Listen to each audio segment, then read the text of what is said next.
Zelensky's coming on Friday to meet with you, and is the mineral deal sorted out? Yeah, I hear that. I hear that he's coming on Friday. Certainly, it's okay with me if he'd like to, and he would like to sign it together with me, and I understand that's a big deal, very big deal. And I think the American people, even if you look at polling, they're very happy because, Biden was throwing money around like it's cotton candy. And it's a very big deal. Look, it could be $1 trillion deal. It could be whatever, but it's rare earths and other things. And look, we're spending hundreds of billions of dollars on Ukraine and Russia fighting a war that should have never, ever happened. That's a war that would have never happened if I were president. And it didn't happen for 4 years. People say, how do we know that it didn't happen for 4 years? Would have never happened.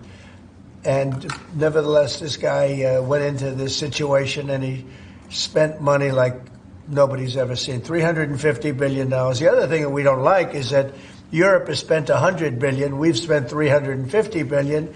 Europe gets their money back because they spent it in the form of a loan. And we just gave them, whether it's 300 or 350 billion, nobody really knows. They can't even tell me the answer to that. But it means probably more than that.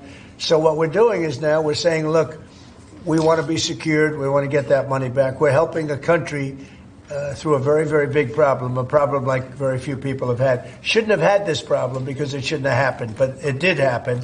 So we have to straighten it out. But the American taxpayer now is going to get their money back plus. Mr. President, yesterday with Emmanuel Macron, you said you had spoken to Putin about the idea of peacekeepers in Ukraine, that Putin was fine with it. The Kremlin, I guess, has said that that's actually unacceptable to them. What's real here? That's not what I was told. But you're going to need some form of peacekeeping, so something will be done that's going to be satisfactory to everybody. We need peacekeeping, too.